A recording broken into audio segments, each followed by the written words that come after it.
The Connector Next Door is your invitation to meet the natural connectors all around us. They represent the everyday event planners who are energizing their communities every single day. Their stories are familiar, fun, and full of charm. Your host, Lisa Garrow, is a lifelong event planner and has been a connection strategy coach for over a decade. She knows events can become energized connecting points where communities can gather and grow. Let's listen in as she strikes up a conversation with today's Connector Next Door.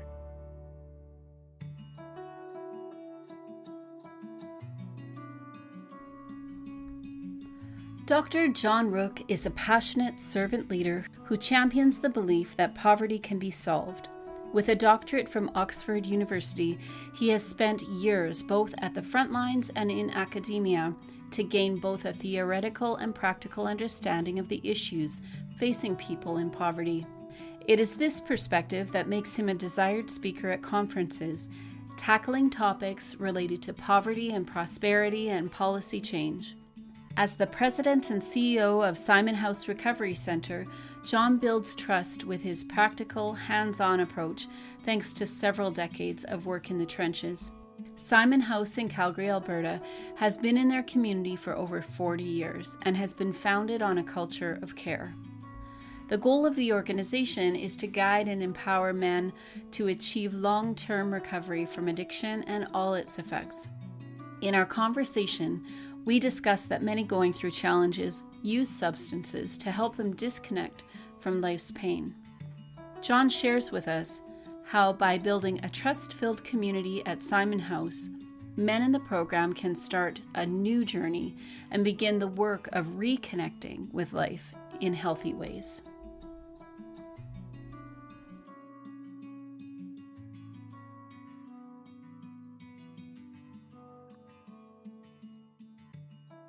Well, welcome back, everyone, to the Connector Next Door. And I am coming to all of you just before Christmas in Abbotsford, BC. If any of you know where Abbotsford is, it's rainy today. And I am here for my mom's 90th birthday. So I'm having some fun with family, some opportunity to visit with my mom, and to celebrate what it means to live a great life. And it's really exciting to me to be talking to people that are natural connectors, and my mom certainly is one.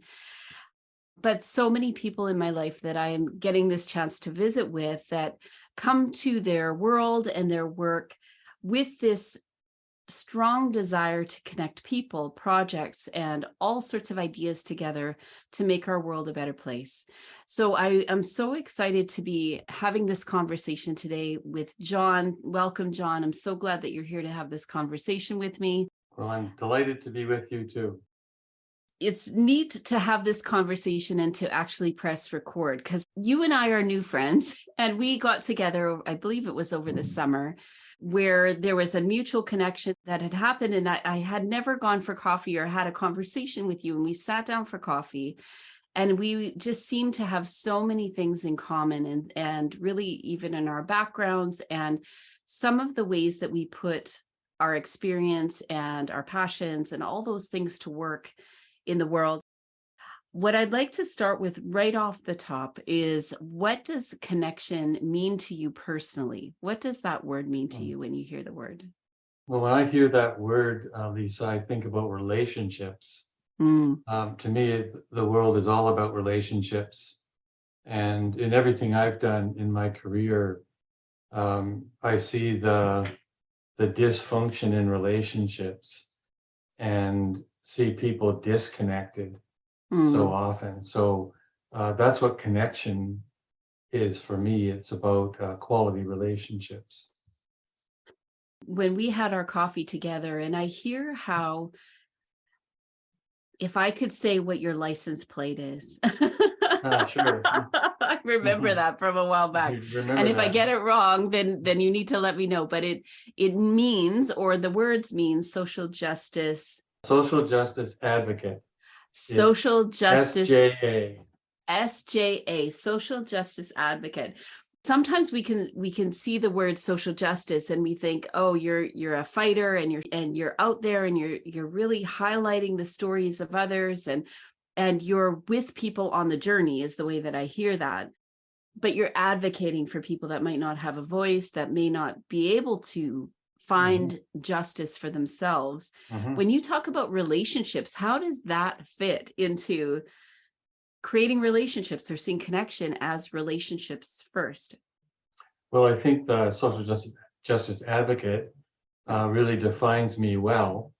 And what I would say is everything I do is to brighten the corner where I am.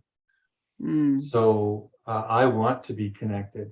I want to know the clients where I work. I want to know my staff, not just what they put on the resume, but do they have children? What are they going to do for Christmas time? Do they have other connections, like to communities, to faith, to all of those kinds of things? So I guess in some ways, the social justice advocate is it's kind of like it's all connections to me, and it's really a statement that we use is in the addictions field. It's not about sobriety, it's about connections. And people who are well connected have better mental health and better physical health and are just better all around. So that's why I like the phrase connection. And to me, the opposite is brokenness. So if you think about that, when people come into a place where I work, they're broken. And there's 3 levels of brokenness as I see it. The first one is with themselves. The second one is with their family and community. And their third one is with a higher power. So the connections that happen here where I work are about restoration. The mental health work that we do is to restore yourself to yourself, to figure out who you really are. And then we move to the social part, which is restoration and making amends with the people you've hurt in the past, and reconnecting with family and friends, and leaving the dysfunctional people in your life behind, and building functional family. And then the third one is connecting with a higher power. So all of that connection makes me think that my staff are really executive connectors. I love that. That's sort of what they do. And it's in the DNA of all of us who work in the social service field. It's not hard for us to want to know more about you and to try to help you on your life journey. That was also one thing that was really intriguing when we went for coffee, was this idea of really getting down to the heart, the earth type of leadership, where you're actually on the ground with people. You're getting to know them. What's their life like? You really want to go deep. It's not just about sort of these wide connections. And I know you have a very wide network, but your desire is to actually see them for who they are and go deeper in those conversations with them, so that they are able to connect in healthy and strong ways to lead them forward into something, whatever that is, whatever their future could be. Yeah, absolutely. And I think when you're working with people, and I'm curious, I just am, but it's hard not to make assumptions. So when I'm on the phone with somebody and I hear their accent, I make an assumption. And I've got to remind myself, no, if I really want to know who they are, that accent shouldn't be the determining factor. I need to know more about them. And if you can dig in and find out who people really are, you'll often be surprised, and your assumptions are often wrong. So to me, that's all a part of building relationships and trying to not be prejudiced by assumptions. So knowing the heart of a person is really important to me.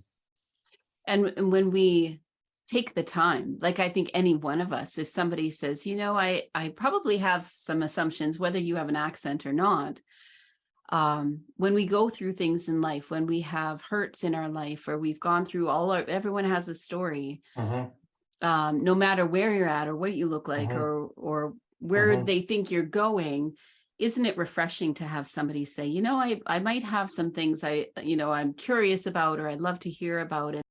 Yeah. Well, I think that kind of relates to children, and that whole thing around attachment disorder and detachment disorder. And what I find is connecting is about attachment. And there's lots of brokenness in people. And when you can get under that, you can find ways to really connect and really be with someone. And there's three B words that I like to connect to that: be, belong, become. So if you know who you are, that's the B part. If you know where you belong, that's the connector to community and family. Then imagine what you can become. It's really hard to soar if one of the other two are broken.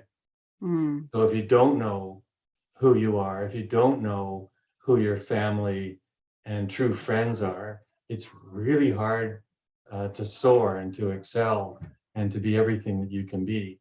So in the work that we do, we try to establish those connectors so that you can really be who you are intended to be. When you talk about there is a disconnection they feel, or we do live in I think a more disconnected world, and we're working on ways to be more connected, I think.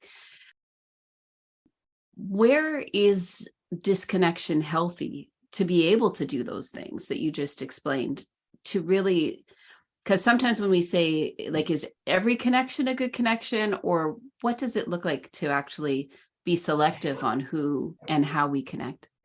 Well, I think you find people in the work that I do, especially, who have strong survival skills. So when they have childhood trauma, they'll find ways to disconnect from that. One of the best ways is a drug or alcohol. So I look at it as a survival strategy. If I can block out all of that craziness in my past, if I can disconnect, at least for a while, I have a momentary peace in my mind because I've blocked it with a drug or alcohol. So I know that's a strange thing to say, but when you think about the chaos and trauma that people suffer, of course, they want to find a way to mask the pain. And you or I might have a glass of wine, and that's just a momentary pleasure. But other people use that as a survival strategy. And if you're zoned out all the time, your pain's not there. Right. So I think we need to think about how people use, or what they use for survival strategies.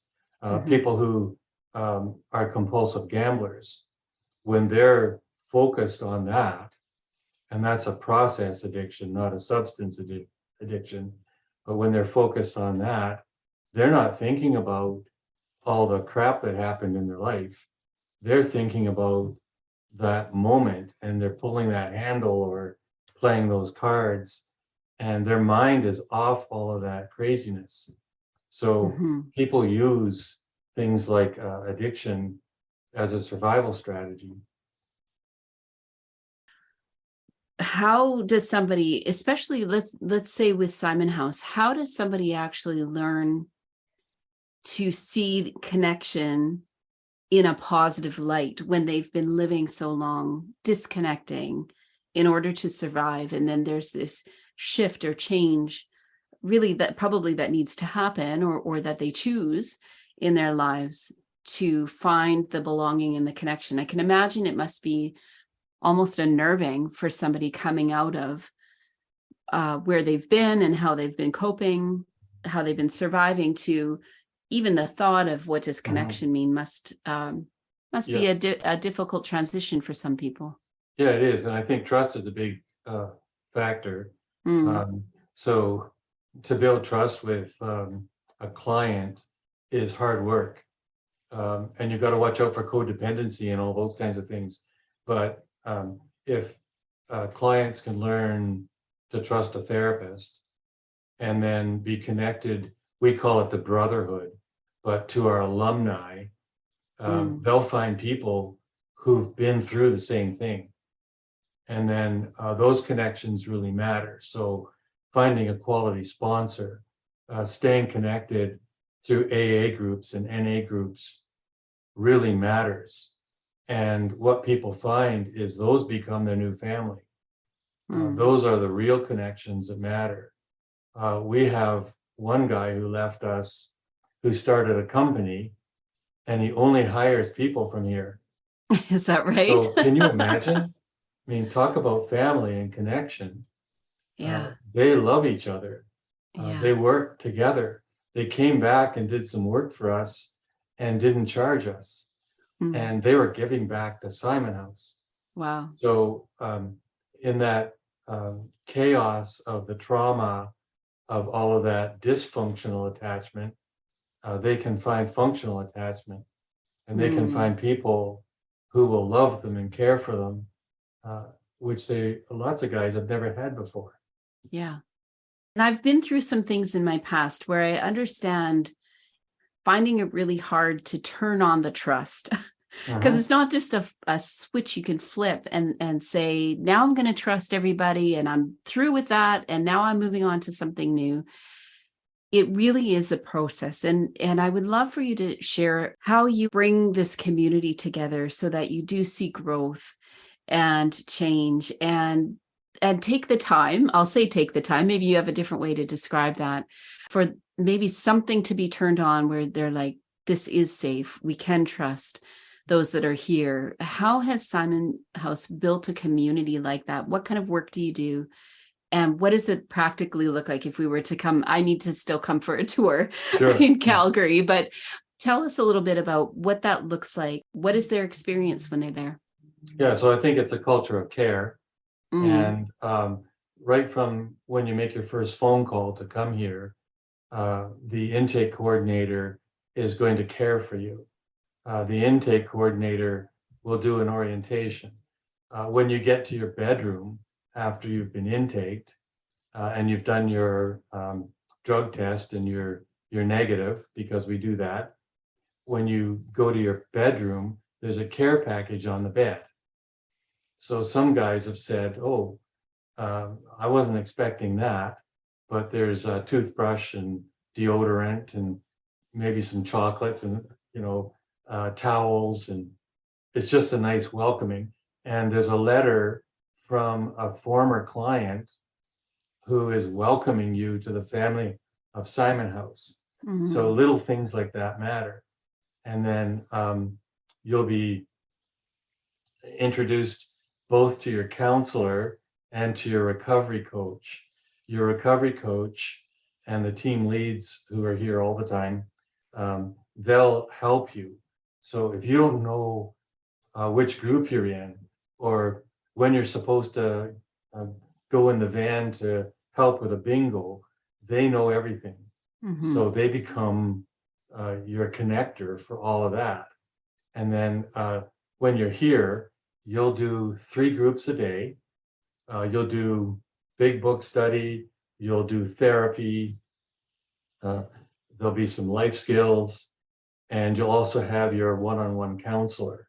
So all of that is designed to help you feel safe, to help you build trust, to learn that you're not alone, that there's a family here. So we did a thing that was very intentional. We have cottages, and we took the kitchens out of all the cottages because we want everybody to eat in the dining hall. So before those kitchens were taken out, some guys would make their own meals and would stay in their unit. And we didn't want that. We wanted people to be able to sit around and talk and to not be with the same people all the time, but to see people in recovery. The other thing we've done that I think is a great connector is anybody who's on site, including you, when you come for a tour, if you're here at a meal time, you enjoy the meal and there's no charge. So today I saw 3 or 4 alumni at lunch, and they know they can come. They're talking to the guys, and the meal is free. So you do little things like that, and that helps to build a culture of care and a culture of trust. So I think that stuff is really important. And what we want to build is a positive brotherhood, because we know that the guys they thought were their friends when they were on the street were only their friends when they had drugs or money. And they're not really friends because they're not around now. And they stopped calling them because they know they can't sell them drugs anymore. So those guys are gone. So now we want you to find that positive family that you can identify with and be a part of. Then the alumni do lots of good things for the guys. So the alumni takes the client, they do paintballing and river rafting and all kinds of stuff like that. So they're around all the time. And then when we do our graduation, there's always an alumni speaker who invites them into the alumni. And that connection is, that social, emotional connection is so critical for the health and well-being of our clients, just like it is for us. So I have a really wonderful family, and I'm just so connected to my family, from, aunts, uncles, cousins, grandchildren, everybody. And everybody needs that really close social, emotional connection. So that's what we try to build here. What you've shared with us and the steps that it takes to be physically in a place that is safe, that you've got staff that care, that you've got a community of people, alumni included, that are feeding into the success of anyone that's willing to go there. And I think I also read on your website, it won't be easy, but it'll be worth it, I think is what I read. Absolutely. So you're not promising an easy road. There is a disconnection from those things that are unhealthy, or that we've been surviving and we've been disconnecting, and how we survive the things that we do and moving forward. And there is a returning factor to this, returning to families, returning to maybe their children that they haven't been able to connect with. What is that like for you when you see that starting to happen? Well, that feels amazing for us. And we have some really cool things that happen here. So Simon House has been in this community for 40 years. Wow. And we have no issues with community. Some people say, do you get people who want you to move to another community? But we have, I would say our guys are transient because they're here 12 weeks. So the Bowness Senior Center, which is just a few blocks away, they let us use their gymnasium for events. So our graduations are always there. And they set up the microphone for us, and we put out the chairs. But our guys shovel their walks and cut the lawns and trim the hedges. So the partnership really matters. And our guys don't feel unwelcome in this community. So they go to the Tim Hortons and to other places around, and you'll see them walking around when they've got free time, and they're welcome. The other thing is they're not addicted anymore. So they're safe guys, and people understand that in this community, and they really love it. I went to a meeting with the board at the senior center, and one woman said to me, well, since COVID, you guys haven't been around very much. How are our boys doing? And I thought, well, this older woman, probably even older than me, she said, our boys.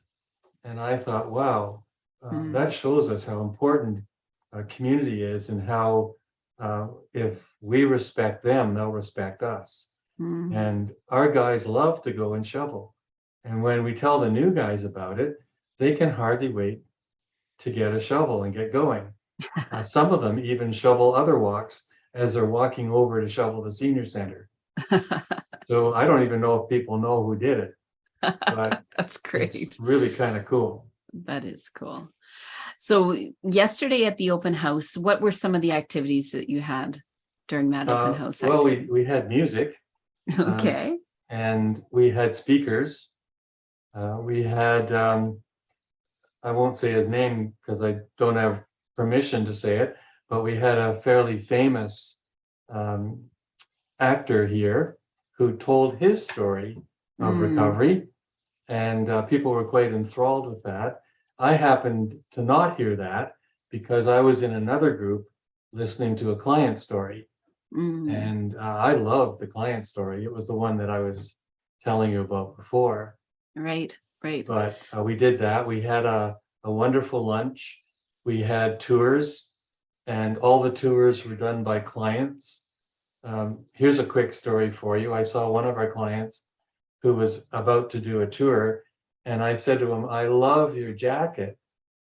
It was quilted. It was like cut like this, but it was quilted. Okay. Said, where did you get that jacket? And I thought he was going to say Harry Rosen or something like that. And he said, "I got it out of the clothes bin." Because we have a clothes closet where guys can go and get things. He looked amazing. And what I love about that is if you look at the intake picture when guys come in here and then look at them when they leave, they're totally different. They come in here often emaciated because of their drugs. They've dropped a ton of weight, and our chef makes sure that they leave 30, 40 pounds heavier than when they came in. So it's quite amazing. We saw that yesterday with our clients. You could see the smiles on their faces. They did amazing tours. They loved doing it.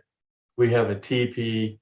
We had an elder in the teepee and some of our Indigenous guys, and people could go in the teepee and enjoy the fire that was in there and talk about our Indigenous programming. So it was a great day.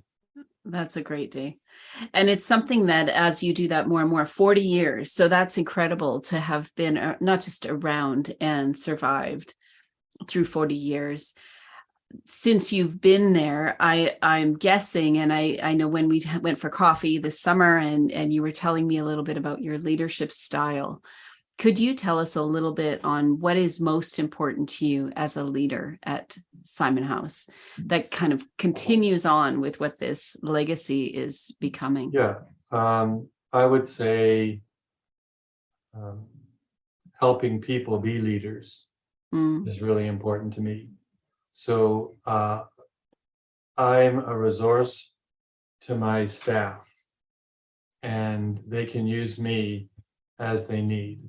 And I want them to direct their responsibilities and inform me.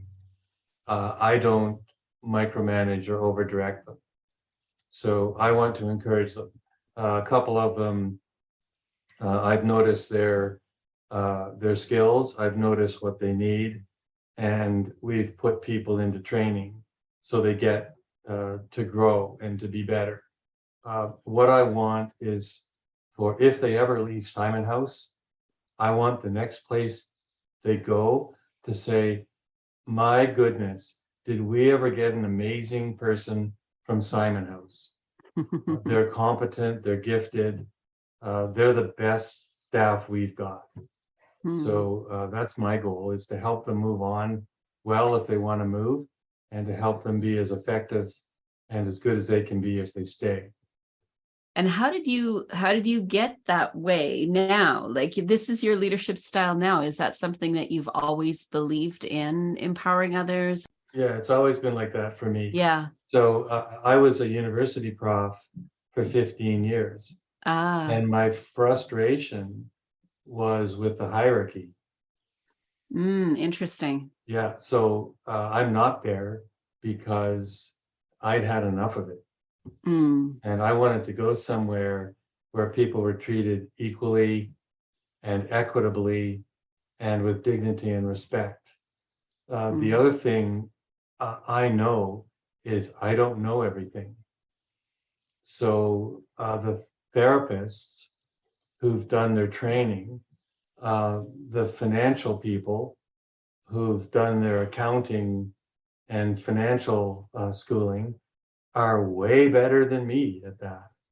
I can read a budget, and I got one of my degrees is in psychology, so I understand personality and stuff like that a bit, but I'm not a therapist. So as a leader, I have to defer to that. And my job is to give them an organizational shape that's caring so that they can be all that they can be and as effective as they can be. Mm-hmm. And what a great way to build trust when the staff is trusted by you, but then also that they're passing that on to those that are working through what their next is, what their next steps are, how is their life going to look in the future. And I believe that ripple effect can go into families and kids. And as we get grounded ourselves, how that actually helps us in all sorts of areas of our lives. Yeah, exactly. Getting a little window in how it is that you function there at Simon House, how you as a person are a connector and are creating these connections in your world. It's really important to me to hear from you on how do we encourage others to do some of that connection work that we have done or we've learned about. And I think in your case, just talking about creating trust, a space of trust, that has come through right at the beginning when you talked about what does connection mean to you, but also as you're building this community, and it really sounds like a community of trust. How could somebody out there listening start to open themselves up to what does trust mean for them and how that actually can shift and change their world and their work? Well, I would say you model what you want. So if you do that, I'm pretty connected. Like I like a lot of people. And I try to remember people too. So I try to remember birthdays, and I learned that actually from Jack Layton.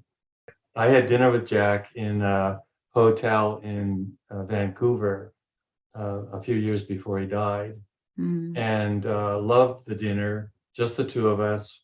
We had a wonderful chat, and I hadn't realized it, but in the conversation, he'd asked me when my birthday was.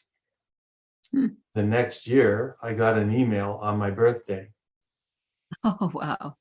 So I asked him about that, and he said, I have about 600 people that I remember their birthday on their birthday. Wow. And I thought, wow, that's a great way to connect. So I try to get people's birthdays, and then people are surprised because even if I don't know them really well, I try to send them an email on their birthday. And thank you, Jack. That was a great suggestion. But it also reminds me that there are levels of connection, and that outer layer of connection, if you're not intentional, you'll eventually lose them. That's so fun. And I mentioned at the beginning that it's my mom's 90th birthday. And I remember as a kid, my dad was a pastor, my mom a counselor. And so their world as a kid, we had people all the time in our home, and she was always on the phone with somebody. And back in the day, it was literally like attached to the wall. And she had a notebook beside her phone. And I remember looking at this notebook once, and it had little notes like somebody's birthday or somebody had a child, or there was some kind of something that was on that call that she wanted to record and remember. My mom was brilliant at bringing those things up or remembering those things or adding to the notes, birthdays and important things or important steps in people's lives.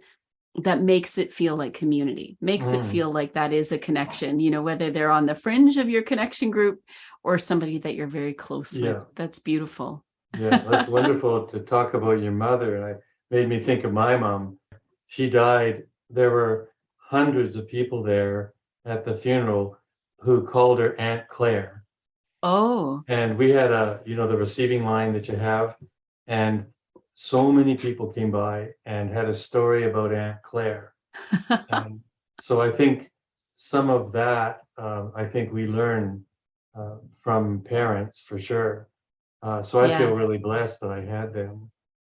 People don't care how much you know until they know how much you care. Yeah. Yeah. That's And your sure. community is definitely is showcasing that in incredible ways. And the alumni alone that they'll come back and have a meal with those that are there and walking right in the thick of some of their challenges.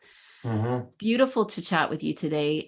If anyone wants to connect with you to learn more about your story, or to continue this conversation about connection, or to connect with the staff at Simon House, how would they get a hold of you?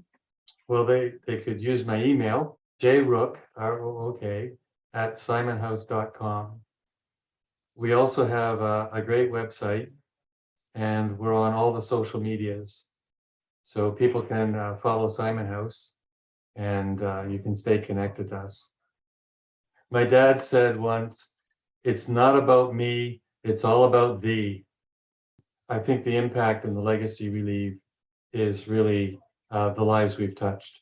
And I would love to wrap it there, because I think as we look at how we can invest in the lives of others, how we can also trust more and more, find community for ourselves, that does change our communities around us. And thank you so much, John, for the conversation. This has been a real joy to have this conversation. Go and be a social justice advocate.